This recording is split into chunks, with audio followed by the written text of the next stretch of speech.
Johnson by James Boswell, but brought a little adult beverage to go with it. Although Johnson would have preferred tea, we'll indulge in a little beer.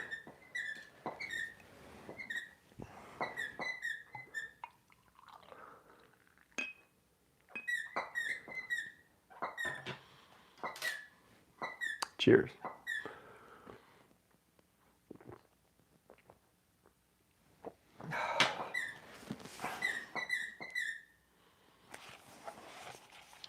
As always, I'll continue from the preceding page's paragraph. Still in the introduction section. Young Johnson had the misfortune to be much afflicted with the scrofula, or king's evil, which disfigured a countenance nearly well formed, and hurt his visual nerves so much that he did not see at all with one of his eyes, though its appearance was little different from that of the other. There is amongst his prayers one inscribed, "When my eye was restored to its use," and there's a sub-point here, 1, Prayers and Meditations, page 27, which ascertains a defect that many of his friends knew he had, though I never perceived it. And another 2, subtext 2. Speaking himself of the imperfection of one of his eyes, he said to Dr. Burney, the dog was never good for much. Burney. I supposed him to be only nearsighted, and indeed I must observe that in no other respect, and there's another little side note, yes, his eye trembled in a very odd way, not the lid, but the eye. So his eye itself would move. So he had some sort of some muscular activity there. I supposed him to be only nearsighted, and indeed I must observe that in no other respect could I discern any defect in his vision. On the contrary, the force of his attention and perceptive quickness made him see and distinguish all manner of objects, whether of nature or of art, with a nicety that is rarely to be found. When he and I were traveling in the highlands of Scotland, and I pointed out to him a mountain which I observed resembling a cone, he corrected my inaccuracy by showing me that it was indeed pointed at the top, but that one side of it was larger than the other. And the ladies with whom he was acquainted agree that no man was more nicely and minutely critical in the elegance of female dress. When I found that he saw the romantic beauties of Islam in Derbyshire much better than I did, I told him that he resembled an able performer upon a bad instrument. How false and contemptible, then, are all the remarks which have been made to the prejudice either of his candor or of his philosophy, founded upon a supposition that he was almost blind. It has been said that he contracted this grievous malady from his nurse. There's a subnote 3. Such was the opinion of Dr. Swinfen. Johnson's eyes were very soon discovered to be bad, and to relieve them, an issue was cut in his left arm, and at the end of 10 weeks from his birth, he was taken home from his nurse, a poor diseased infant, almost blind. See a work already quoted entitled An Account of the Life of Dr. Samuel Johnson from his birth to his 11th year, written by himself.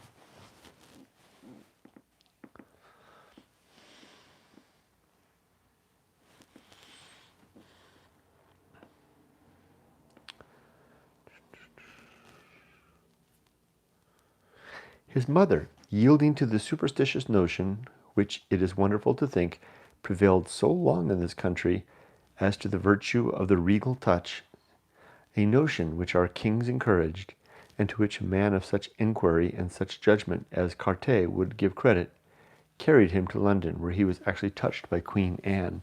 An interesting idea at one time that the touch of a royal could cure one of their illness.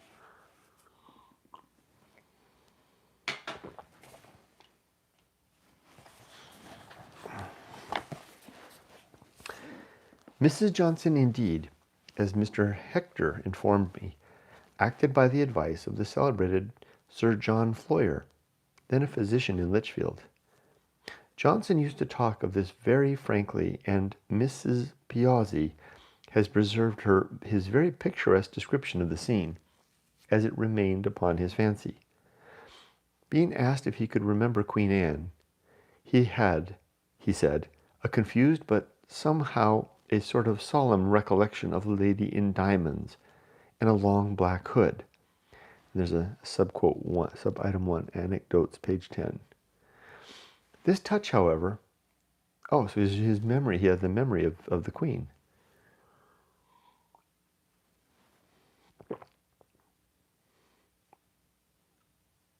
A lady in diamonds with a long black hood. This touch, however, was without any effect. I ventured to say to him, in allusion to the political principles in which he was educated, and of which he ever retained some odor, that's interesting, O-D-O-U-R, too bad I can't look it up, that his mother had not carried him far enough. She should have taken him to Rome, ostensibly to the Pope. He was first taught to read English by Dame Oliver, a widow who kept a school for young children in Lichfield. He told me she could read the black letter, and asked him to borrow for her from his father a Bible in that character. When he was going to Oxford, she came to take leave of him, brought him, in the simplicity of her kindness, a present of gingerbread, and said he was the best scholar she ever had. He delighted in mentioning this early compliment, adding with a smile that this was as high a proof of his merit as he could conceive. His next instructor, in English was a master, whom, when he spoke of him to me, he familiarly called Tom Brown, who, said he, published a spelling book and dedicated it to the universe. But I fear no copy of it can now be had. He began to learn Latin with Mr. Hawkins, usher or undermaster of Lichfield School. A man, said he, very skilful in his little way. With him he continued 2 years, and then rose to be under the care of Mr. Hunter, the headmaster, who, according to his account, was very severe and wrong-headedly severe. He used, said he, to beat us unmercifully, and he did not distinguish between ignorance and negligence, for he would beat a boy equally for not knowing a thing as for neglecting to know it. He would ask a boy a question, and if he did not answer it, he would beat him, without considering whether he had an opportunity of knowing how to answer it. For instance, he would call a boy and ask him Latin for a candlestick, which the boy could not expect to be asked. Now, sir, if a boy could answer every question, there would be no need of a master to teach him. It is, however, but justice to the memory of Mr. Hunter to mention that, though he might err in being too severe, the school of Lichfield was very respectable in his time. The late Dr. Taylor, prebendary of Westminster, who was educated under him, told me that he was an excellent master, and that his ushers were most of them men of eminence, that Holbrook, one of the most ingenious men, best scholars, and best preachers of his age, was usher during the greatest part of his time that Johnson was at school. Then came Hague, of whom as much might be said, with the addition that he was an elegant poet. Hague was succeeded by Green, afterwards Bishop of Lincoln, whose character in the learned world is well known. In the same form with Johnson was Congreve, who afterwards became chaplain to Archbishop Boulter, and, by that connection, obtained good preferment in Ireland. He was a younger son of the ancient family of Congreve in Staffordshire, of which the poet was a branch. His brother sold the estate. There was also Lowe, afterwards Canon of Windsor.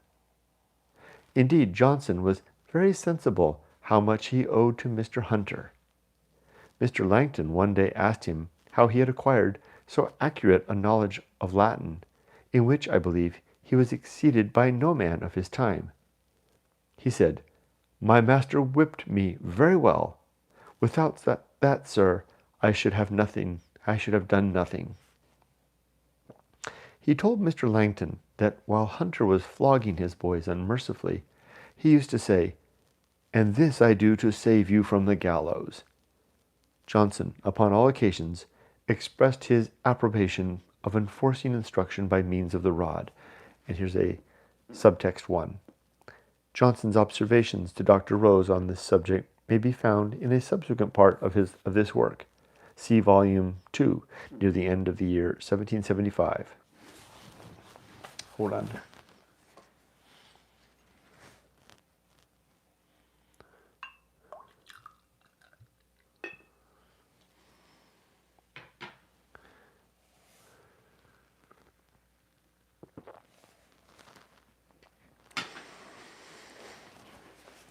"I would rather," said he, "have the rod to be the general terror of all, to make them learn, than tell a child, if you do thus and thus, you will be more esteemed than your brothers or sisters.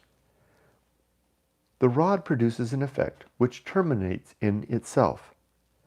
A child is afraid of being whipped, and gets his task, and there's an end on it.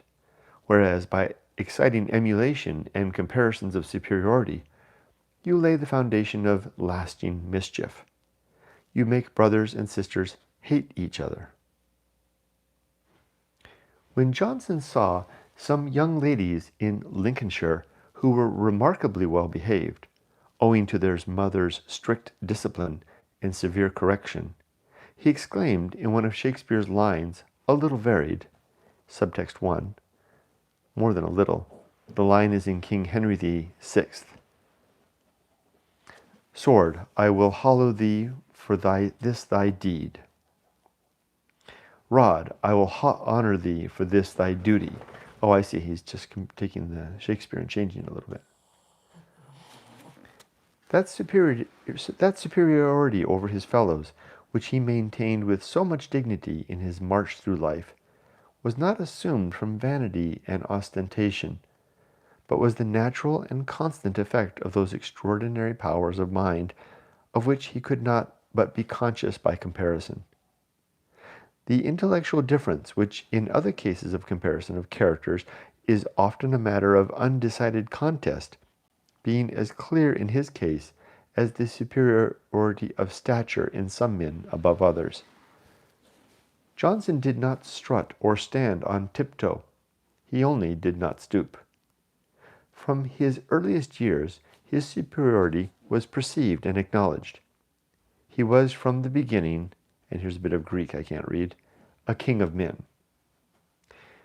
His schoolfellow, Mr. Hector, has obligingly furnished me with many particulars of his boyish days, and assured me that he never knew him corrected at school, but for talking and diverting other boys from their business.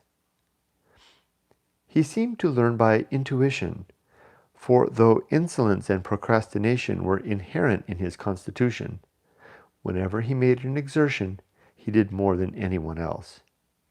In short, he is a memorable instance of what has been often observed, that the boy is the man in miniature, and that the distinguishing characteristics of each individual are the same through the whole course of life. His favorites used to receive very liberal assistance from him, and such was the submission and deference with which he was treated, such the desire to and such was the submission and deference with which he was treated, such the desire to obtain his regard, that 3 of the boys of whom Mr. Rector was sometimes one used to come in the morning as his humble attendants, and carry him to school. One in the middle stooped, while he sat upon his back, and one on each side supported him, and thus he was borne triumphant.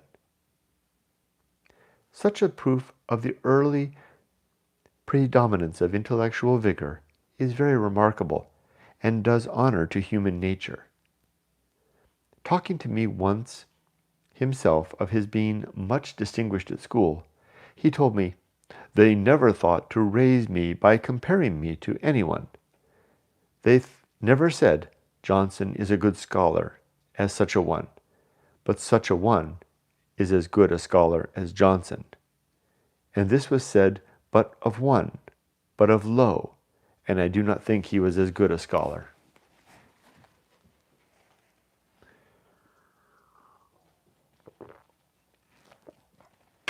You want to come up? Come on. Come on. Come up here. Come on. Come on, buddy. Boy. He discovered a great ambition to excel, which roused him to counteract his indolence. He was uncommonly inquisitive, and his memory was so tenacious that he never forgot anything that he ever heard or read. Mr. Hector remembers having recited to him 18 verses, which, after a pause, he repeated verbatim, varying only one epithet, by which he improved the line. He never joined with the other boys in their ordinary diversions. His only amusement was in winter, when he took a pleasure in being drawn upon the ice by a boy barefooted who pulled him along by a garter fixed around him. No very easy operation, as his size was remarkably large.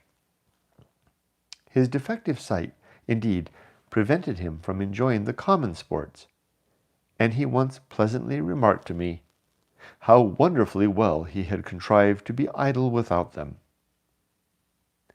Lord Chesterfield, however, has justly observed in one of his letters, when earnestly cautioning a friend against the pernicious effects of idleness, that active sports are not to be reckoned idleness in young people, and that the listless torpor of doing nothing alone deserves that name. Of this dismal inertness of disposition, Johnson had all his life too great a share. Mr. Hector relates that he could not oblige him more than by sauntering away the hours of vacation in the fields, during which he was more engaged in talking to himself than to his companion. What an interesting use of time.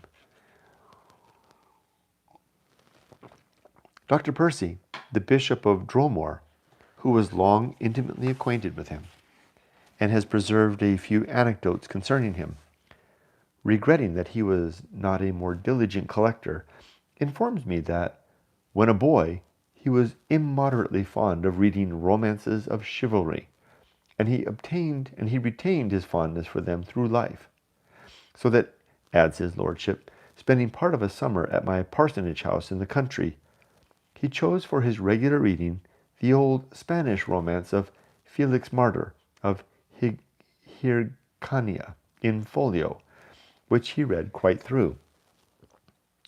Yet I have heard him attribute to these extravagant fictions that unsettled turn of mind which prevented his ever fixing in any profession. After having resided for some time at the house of his uncle, Cornelius Ford, Johnson was, at the age of 15, removed to the school of Stoutbridge in Worcestershire, of which Mr. Wentworth was then master.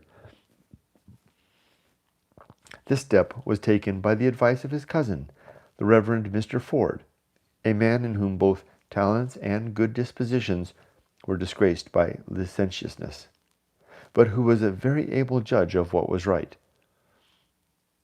At this school he did not receive so much benefit as was expected. It had been said that he acted in the capacity of an assistant to Mr. Wentworth in teaching the younger boys. Mr. Wentworth, he told me, was a very able man, but an idle man, and to me very severe. But I cannot blame him much. I was then a big boy. He saw I did not reverence him, and that he should get no honor for me, by me. I had brought enough with me to carry me through, and all I should get at his school would be ascribed to my own labor, or to my former master. Yet he taught me a great deal. He thus discriminated to Dr. Percy, Bishop of Dromore, his progress at his 2 grammar schools. At one, I learned much in the school, but little from the master. In the other, I learnt much from the master, but little in the school. The bishop also informs me that Dr. Johnson's father, before he was received at Stourbridge, applied to have him admitted as a scholar and assistant to the Reverend Samuel Leigh, M.A., headmaster at Newport School in Shropshire, a very diligent, good teacher at that time in high reputation, under whom Mr. Hollis is said, in the memoirs of his life, to have been also educated. This application to Mr. Leigh was not successful, but Johnson had afterwards the gratification to hear that the old gentleman, who lived to a very advanced age, mentioned it as one of the most memorable events of his life, that he was very near having the great man for his scholar. He remained at Stourbridge little more than a year, and then he returned home, where he may be said to have loitered for 2 years in a state very unworthy his uncommon abilities. He had already given several proofs of his poetical genius, both in his school exercises and in other occasional compositions. Of these I have obtained a considerable collection by the favor of Mr. Wentworth, son of one of his masters, and of Mr. Hector, his schoolfellow and friend, from which I select the following specimens.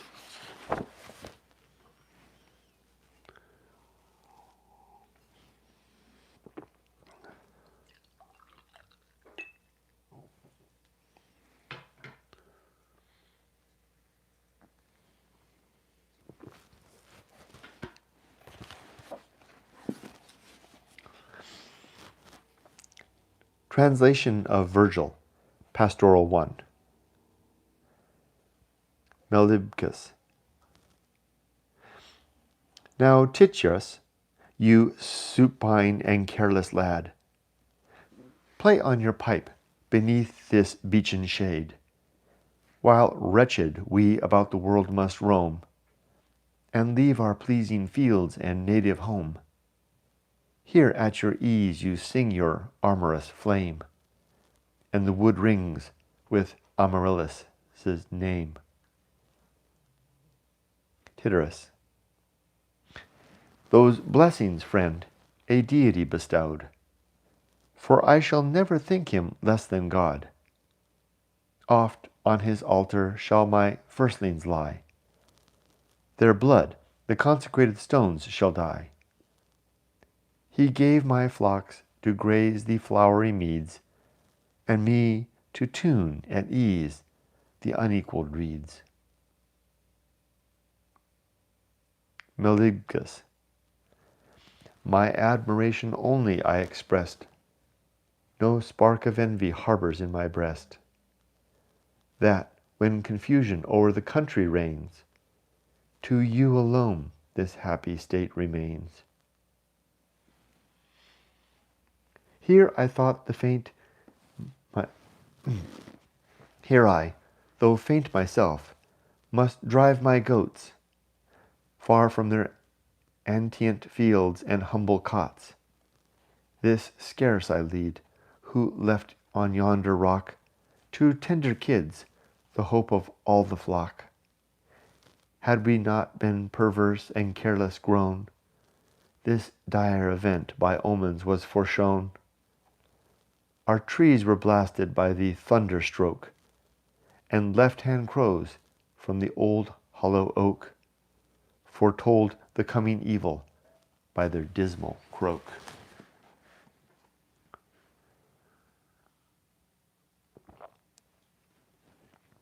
Translation of Horus, Book 1, Ode 22. The man, my friend, whose conscious heart with virtue's sacred ardor glows, nor taints with death the envenomed dart, nor needs the guard of Moorish brows. Though Cynthia's icy cliffs he treads, or horrid Afric's faithless sands, or where the famed Hydaspes spreads his liquid wealth over barbarous lands. For while by Chloe's image charmed, too far in Sabine woods I strayed, me singing, careless and unarmed, a grisly wolf surprised and fled. No savage more portentous stayed Apollona's spacious wilds with gore, no fiercer Juba's thirsty land, dire nurse of raging lions bore. Place me where no soft summer gale among the quavering branches sighs, where cloud condensed forever veil with horrid gloom the frowning skies. Place me beneath the burning line, a clime denied to human race. I'll sing of Chloe's charms divine, her heavenly voice and beauteous face. Translation of Horus, Book 2, Ode 4. Clouds do not always veil the skies, nor showers immerse the verdant plain. Nor do the billows always rise, or storms afflict the ruffled main. Nor Valgus on the Armenian shores do the chained waters always freeze. Not always furious Boreas roars, or bends with violent force the trees. But you are ever drowned in tears, for Misters dead you ever mourn. No setting soul can ease your care, but find you sad at his return. The wise experienced Grecian sage mourned not Antilochus so long, nor did King Priam's hoary age so much lament his slaughtered son. Leave off at length those woman's sighs, Augustus's numerous trophies sing. Repeat that prince's victories, to whom all nations tributes bring. Nephates rolls an humbler wave, at length the undaunted Scythian she yields, content to live the Roman slave, and scarce forsake his native fields.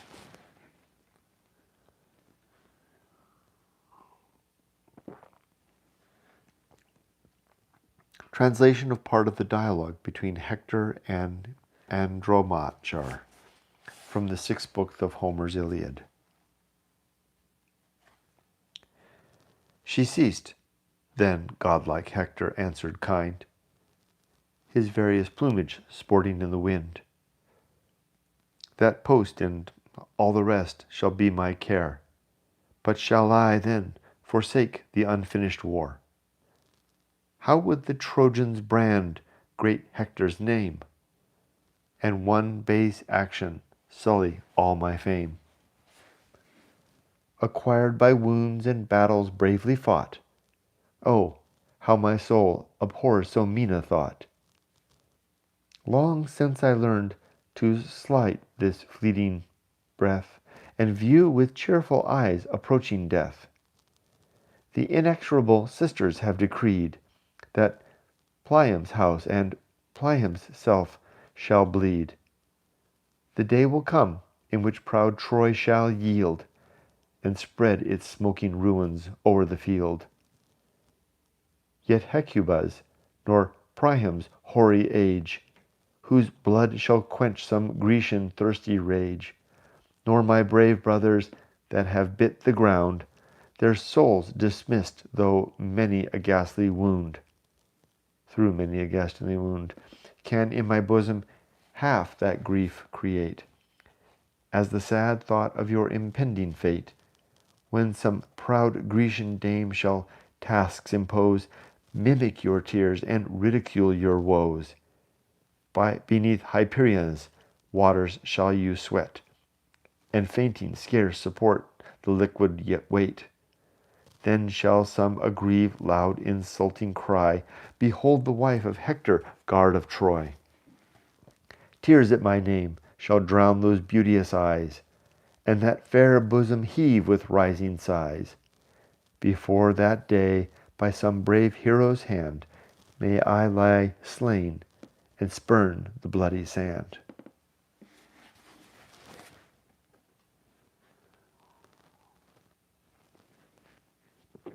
To a young lady on her birthday. This tributary verse received, my fair, warm with an ardent lover's fondest prayer. May this returning day forever find thy form more lovely, more adorned thy mind. All pains, all cares, may favored heaven remove, all but the sweet solicitudes of love. May powerful nature join with grateful art to point each glance and force it to the heart. O then, when conquered crowds confess thy sway, whenever proud wealth and prouder wit obey, my fair, be mindful of the mighty trust. Alas, 'tis hard for beauty to be just. Those sovereign charms with strictest care employ, nor give the generous pain the worthless joy.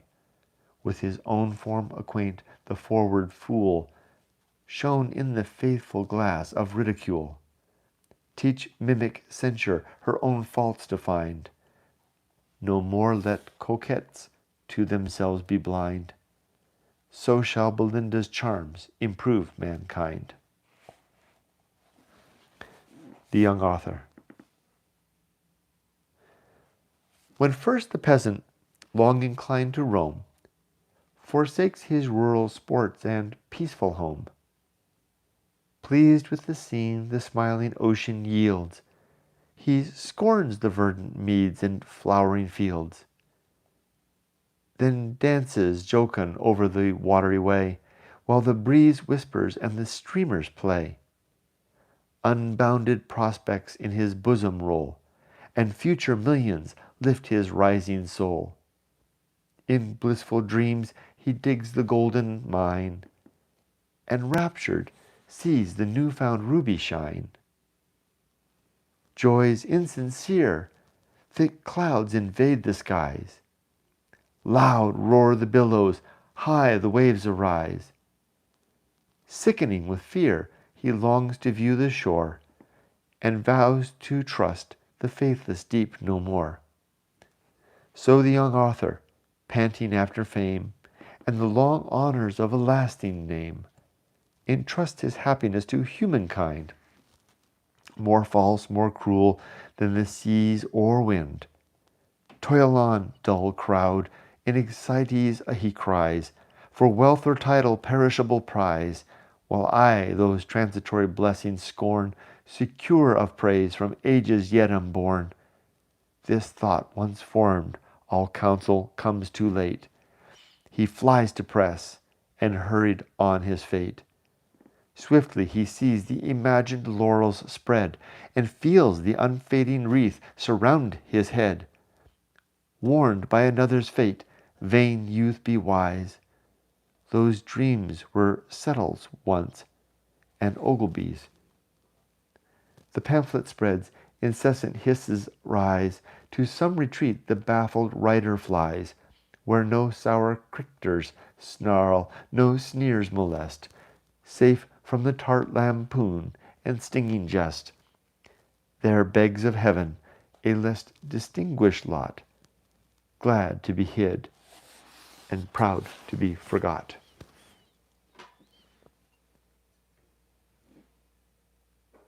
Proud to be forgot. And glad to be hid.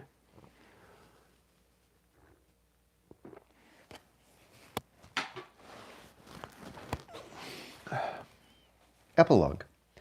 Intended to have been spoken by a lady who was to personate the ghost of Hermione. Footnote: some young ladies at Lichfield having proposed to act the distressed mother, Johnson wrote this and gave it to Mr. Hector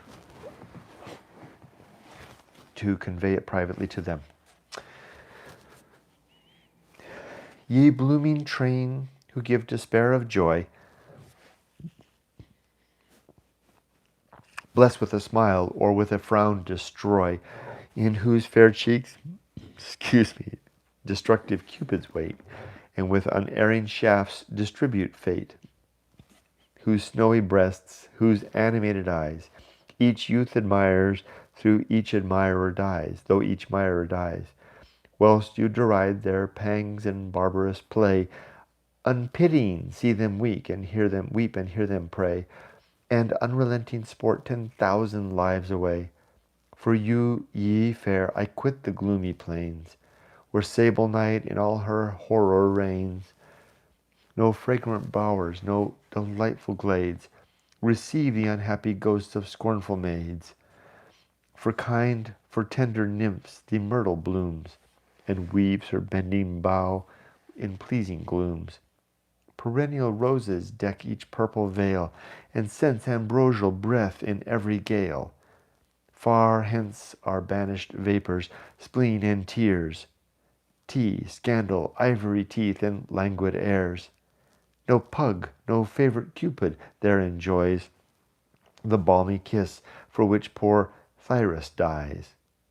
Formed to delight, they use no foreign arms, nor torturing whalebones pinch them into charms. No conscious blushes their cheeks inflame, for those who feel no guilt can know no shame. Unfaded still their former charms they show, around them pleasures wait and joys for ever new.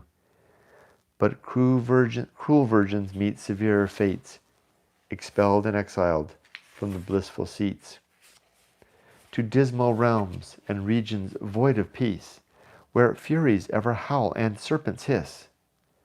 Over the sad plains perpetual tempests sigh, and poisonous vapours blackening all the sky. With livid hue and fairest face o'ercast, and ever beauty withers at the blast. Wherever they fly their lovers' ghosts pursue, inflicting all those ills which once they knew. Vexation, fury, jealousy, despair, vex ever eye and every bosom tear. Their foul deformities by all descried, no maid to flatter and no paint to hide. Then melt, ye fair, while crowds around you sigh, nor let disdain sit lowering in your eye. With pity softly, every awful grace, and beauty simile auspicious, and beauty smile auspicious in every face. To ease their pains, exert your milder powers. So shall your guiltless reign, and all mankind adore.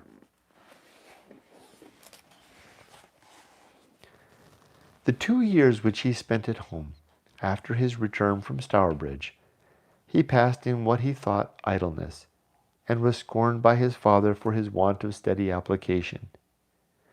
He had no settled plan of life, nor looked forward at all, but merely lived from day to day. Yet he read a great deal in the desultory manner, without any scheme of study, as chance threw books in his way, and inclination directed him through them. He used to mention one curious instance of his casual reading, when but a boy. Having imagined that his brother had hid some apples behind a large folio upon an upper shelf in his father's shop, he climbed up to search for them. There were no apples, but the large folio proved to be Petrarch, whom he had seen mentioned in some preface, as one of the restorers of learning. His curiosity having been thus excited, he sat down with avidity, and read a great part of the book. What he read during those 2 years, he told me, was not works of mere amusement, not voyages and travels, but all literature. Sir, all ancient writers, all manly, though but little Greek, only of some Anacron and Hesiod, but in this irregular manner, added he, I had looked into a great many books, which were not commonly known to the universities, where they seldom read any books but what are put into their hands by their tutors, so that when I came to Oxford, Dr. Adams, now master of Pembroke College, told me I was the best qualified for the university that he had ever known come there.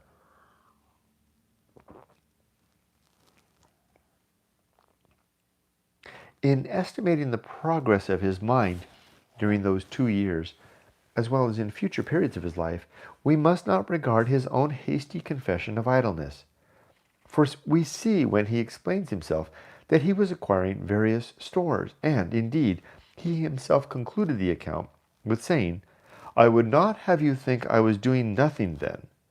He might, perhaps, have studied more assiduously, but it may be doubted whether such a mind as his was not more enriched by roaming at large in the fields of literature than if it had been confined to any single spot. The analogy between body and mind is very general, and the parallel will hold as to their food, as well as any other particular.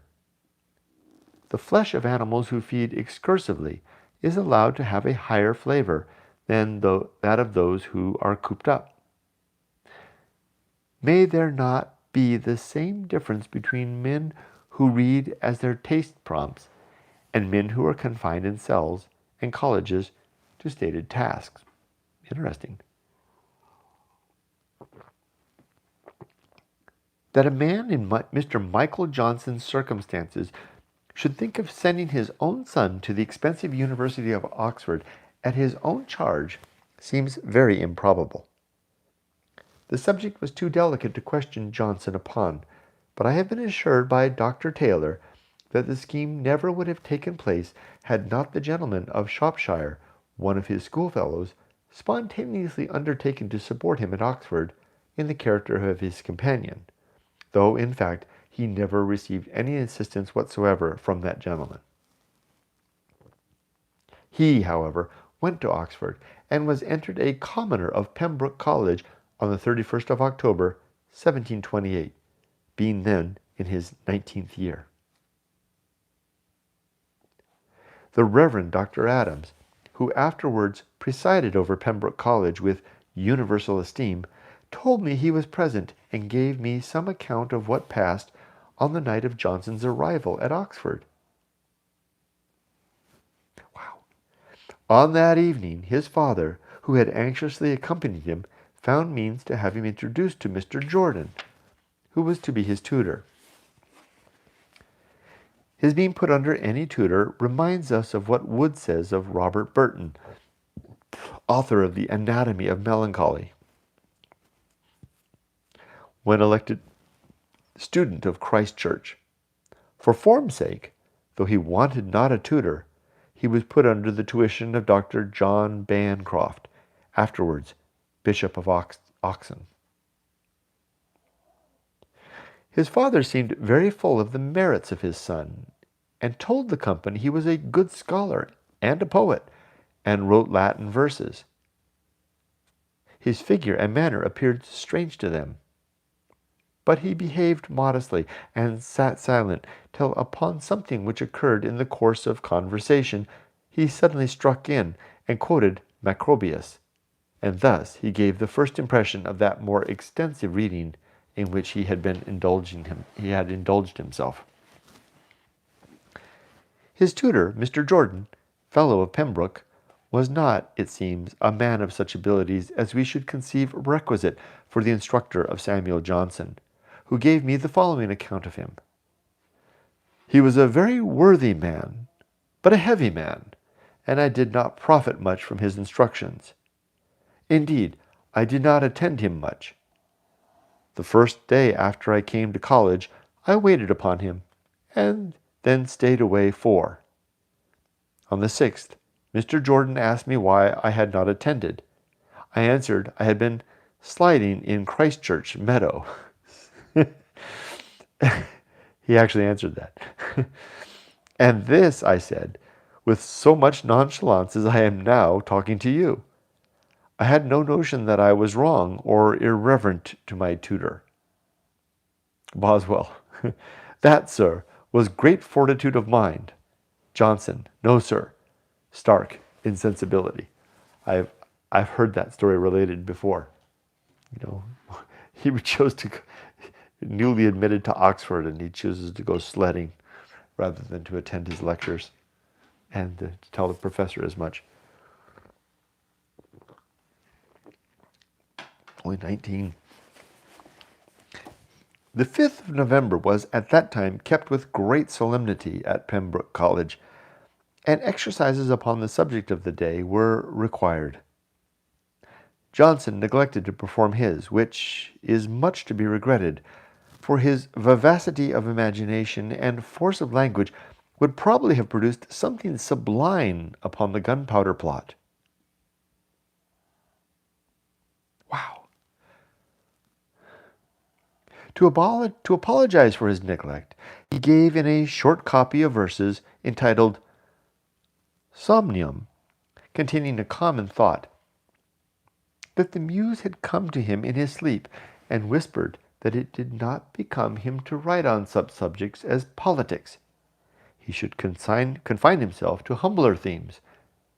But the versification was truly Virgilian. He had a love and respect for Jordan, not for his literature, but for his worth. Wow. Whenever, said he, a young man becomes Jordan's pupil, he becomes his son. Having given such a specimen of his political powers, he was asked by Mr. Jordan to translate Pope's Messiah into Latin verse as a Christmas exercise. He performed it with uncommon rapidity, and in so masterly a manner that he obtained great applause from it, which ever after kept him high in the estimation of his college, and indeed of all the university. It is said that Mr. Pope expressed himself concerning it in terms of strong approbation. Dr. Tyler told me that it was first printed for old Mr. Johnson, without the knowledge of his son, who was very angry when he heard of it. A miscellany of poems collected by a person of the name of Husbands was published at Oxford in 1731. In that miscellany, Johnson's translation of the Messiah appeared, with this modest motto from Scaliger's Poetics: Ex alieno ingenio poeta, ex suo tantum versifier. I am not ignorant that critical objections have been made to this and other specimens of Johnson's Latin poetry. I acknowledge myself not competent to decide on a question of such extreme nicety, but I am satisfied with the just and discriminative eulogy pronounced upon it by my friend Mr. Courtney. And with like ease his vivid lines assume the garb and dignity of ancient Rome. Let college versemen trite conceits express, tricked out in splendid shreds of Virgil's dress. From playful Ovid cull the tinsel phrase, and vapid notions hitch in pilfered lays. Then with mosaic art the piece combine, and boast the glitter of each dulcet line.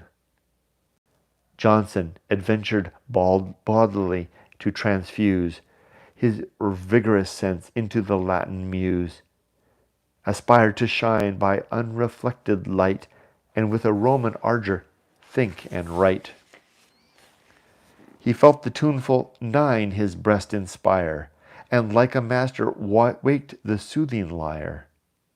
Horatian strains a grateful heart proclaim, while sky's wild rocks resounded his Thralia's name. Hesperius plant in some less skilful hands, to bloom a while, facetious heat demands. Though glowing Mario a faint warmth supplies, the sickly blossom in hothouse dies. By Johnson's genial culture, art and toil, its roots strike deep and owns the fostering soil. Imbibes our sun through all its swelling veins, and grows a native of Britannia's plains.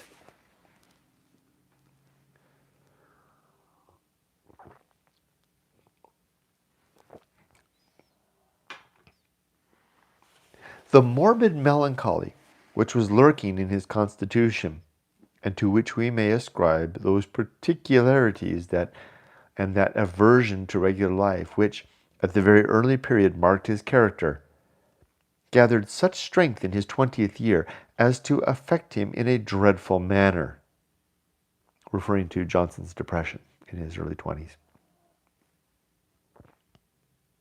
which he dealt with all of his life. While he was at Lichfield in the college vacation of the year 1729, he felt himself overwhelmed with an horrible hypochondria, with perpetual irritation, fretfulness, and impatience, and with a dejection, gloom, and despair which made existence misery.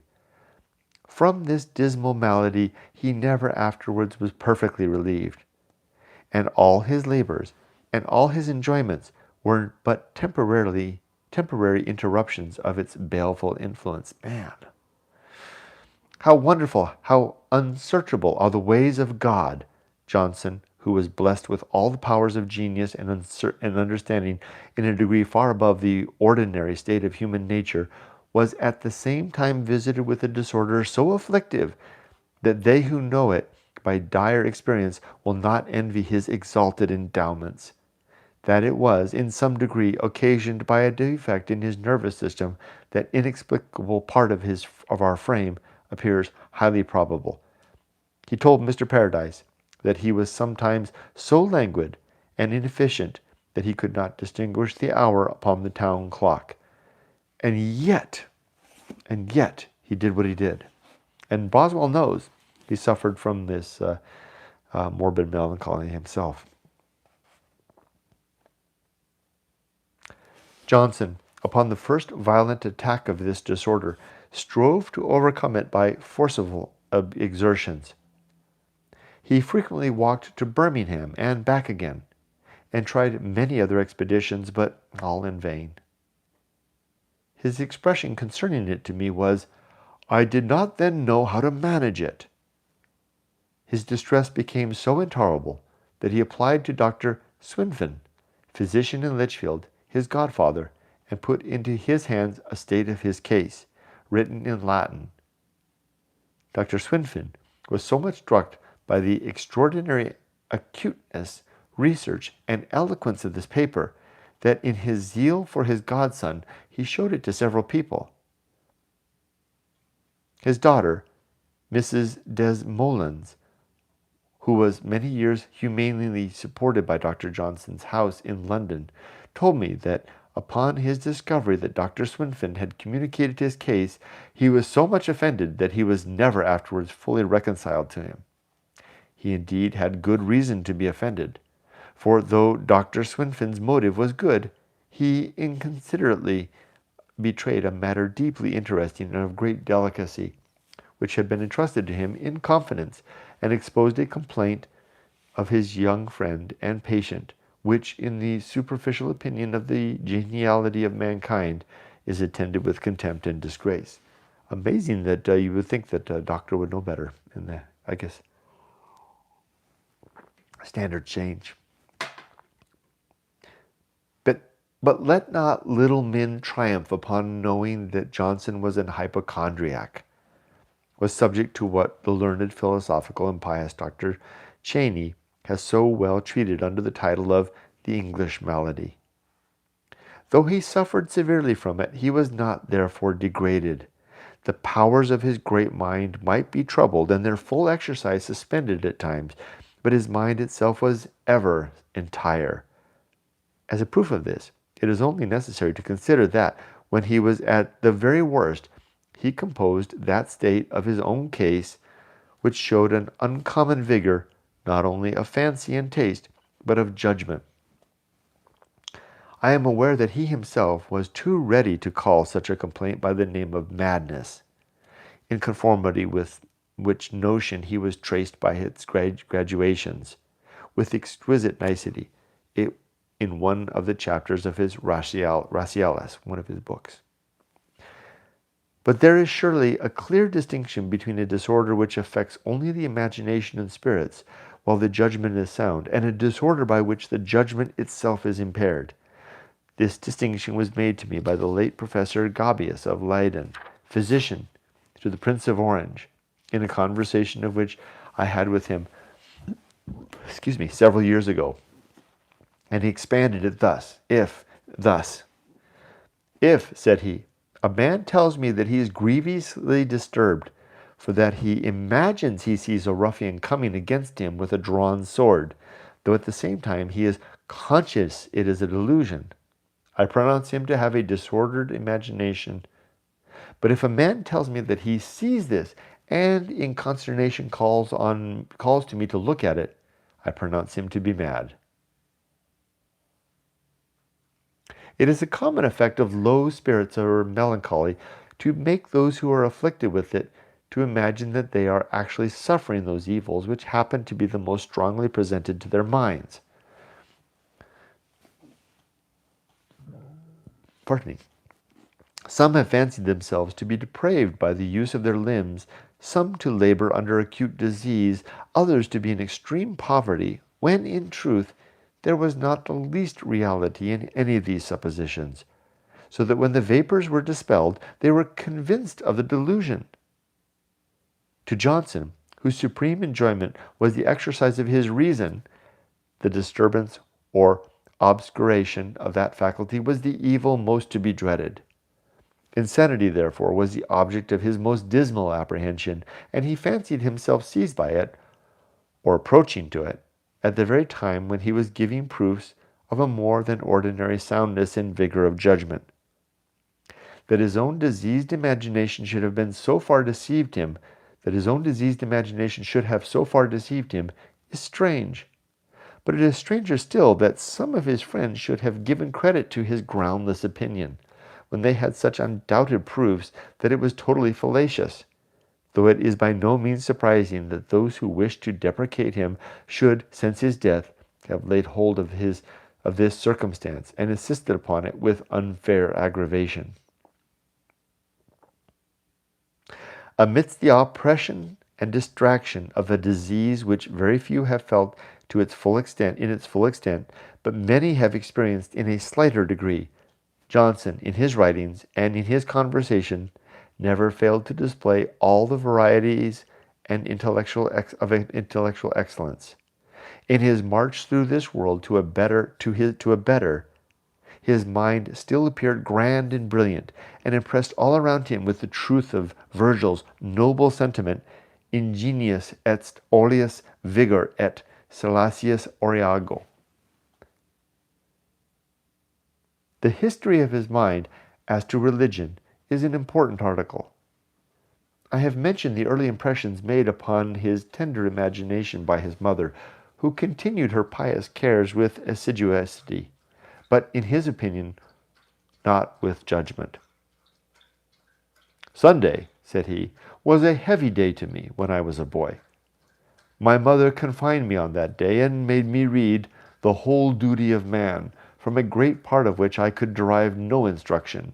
When, for instance, I had read the chapter on theft, which from my infancy I had been taught was wrong, I was no more convinced that theft was wrong than before. So there was no accession of knowledge. A boy should be introduced to such books by having his attention directed to the arrangement, to the style, and other excellencies of composition, that the mind being thus engaged by an amusing variety of objects may not grow weary. He communicated to me the following particulars upon the subject of his religious progress. I fell into an inattention to religion, or an indifference about it, in my ninth year. 9. The church at Litchfield, in which we had a seat, wanted reparation. So I was to go and find a seat in other churches. And having bad eyes and being awkward about this, I used to go and read in the fields on Sunday. This habit continued till my 14th year, and still I find a great reluctance to go to church. I then became a sort of lax talker against religion, for I did not much think against it, and this lasted till I went to Oxford, where it would not be suffered. When at Oxford, I took up Law's serious call to a holy life, expecting to find it a dull book, as such books generally are, and perhaps to laugh at it. But I found Law quite an overmatch for me, and this was my first occasion of my thinking in earnest of religion. And after I became capable of rational inquiry. This I got to learn. What? And here's a subnote. Subnote 1. Mrs. Pelosi has given a strange, fantastical account of the original of Dr. Johnson's belief in our most holy religion. At the age of 10 years, his mind was disturbed by scruples of infidelity, which preyed upon his spirits and made him very uneasy. The more so as he expressed his uneasiness to none, being naturally, as he said, of a sullen temper and reserved disposition. He searched, however, diligently, but fruitlessly, for evidence of the truth of revelation, and at length, here we go, and at length, recollecting a book he had once seen, I suppose at 5 years old, 5, in his father's shop, entitled and it was in Latin, De Veritate Religionis, I can't pronounce that. He began to think himself highly culpable for neglecting such a means of information, and took himself severely to task for this sin, adding many acts of voluntary and, to others, penance, unknown penance. The first opportunity which offered, of course, he seized the book with avidity, but on examination, not finding himself scholar enough to peruse its contents, set his heart at rest. Come on up here, Ollie. Come on. Set his heart at rest. Come on. And not thinking to inquire whether there was any English books written on the subject, followed his usual amusements and considered his conscience as lightened of a crime. He redoubled his diligence to learn the language that contained the information he most wished. 5 friggin' years old? And friggin' trying to just understand the truth of religion and realizing that there may be no book in the English language that could describe that, and realizing he has to learn another language to be able to do that. 5 friggin' years old?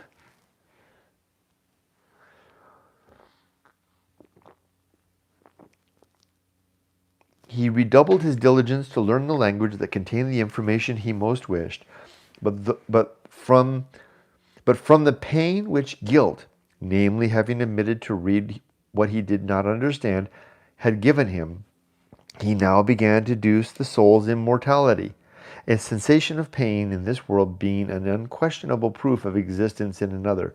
There you go. A sensation of pain in this world. How does he make that connection?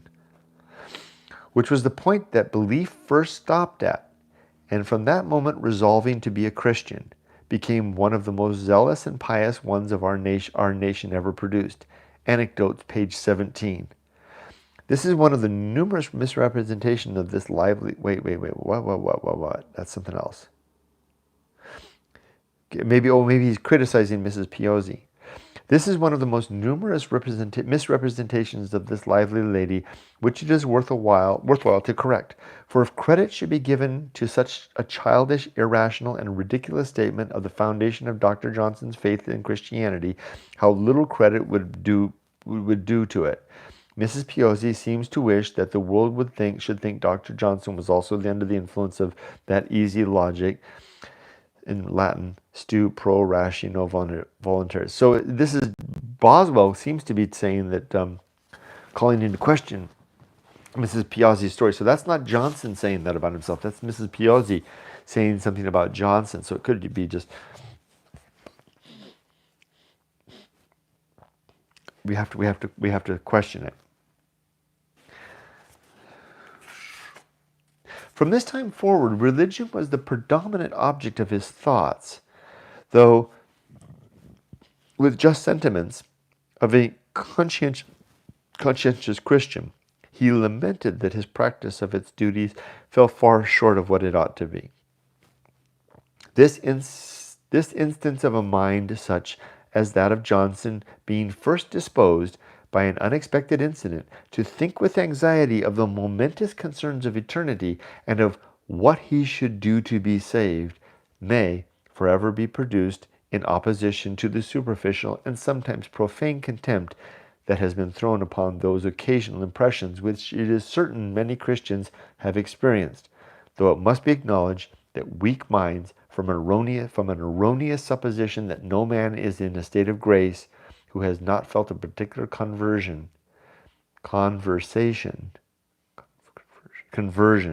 have in some cases brought a degree of ridicule upon them, a ridicule of which it is inconsiderate or unfair to make a general application. I think we're getting a glimpse of some of the perspective from the 18th century. How seriously Johnson was impressed with a sense of religion, even in the vigor of his youth, appears from the following passage in his minutes kept by way of diary. September 7th, 1736. Johnson, big guy. I have this day entered upon my 28th year. Mayest thou, O God, enable me, for Jesus Christ's sake, to spend this in such a manner that I may receive comfort from it at the hour of my death and on the day of judgment. Amen. The particular course of his reading while at Oxford and during the time of vacation which he passed at home cannot be traced.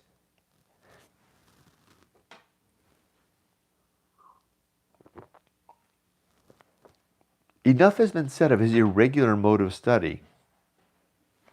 He told me that from his earliest years he loved to read poetry, but hardly ever read any poem to an end. Really? That he read Shakespeare at a period so early that the speech of the ghost in Hamlet terrified him when he was alone. Wow. That he was that young. But he was having all these religious reflections at age 5 too. That Horace's odes were the compositions in which he took most delight, and it was long before he liked his epistles and satires. He told me what he read solidly at Oxford was Greek, not the Grecian historians, but Homer and Euripides, and now and then a little epigram. That the study of which he was most fond was metaphysics, but he had not read much, even in that way. I always thought that he did himself injustice in his account of what he had read, and that he must have been speaking with reference to the vast portion of study which is possible, and to which a few scholars in the whole history of literature have attained. For when I once asked him whether a person whose name I have now forgotten studied hard, he answered, "No, sir, I do not believe he studied hard. I never knew a man who studied hard." I concluded, indeed, from the effects that some men have studied hard as Bentley and Clark. Trying him by that criterion upon which he formed his judgments of others, we may be absolutely certain, both from his writings and his conversation, that his reading was very extensive. Dr. Adam Smith, than whom few were better judges on this subject, once observed to me that Johnson knew more books than any man alive. He had a particular faculty in seizing at once what was valuable in any book, without submitting to the labor of perusing it from beginning to end. That's how he read. He had from the irritability of his constitution at all times an impatience and hurry when he either read or wrote. A certain apprehension arising from novelty made him write his first exercise at college twice over, but he never took the trouble with any other composition, and we shall see that his most excellent works were struck off at the end of a heat with rapid exertion. And a subtext here 1, and we'll stop here. He told Dr. Burney that he never wrote any of his works that were printed twice over. Dr. Burney's wonder at seeing several pages of his Lives of the Poets in manuscript with scarce a block or erasure drew this observation from him, Malone. Johnson, and I think it continues on here. I think we can stop that. All right. Let's see, did I miss any comments?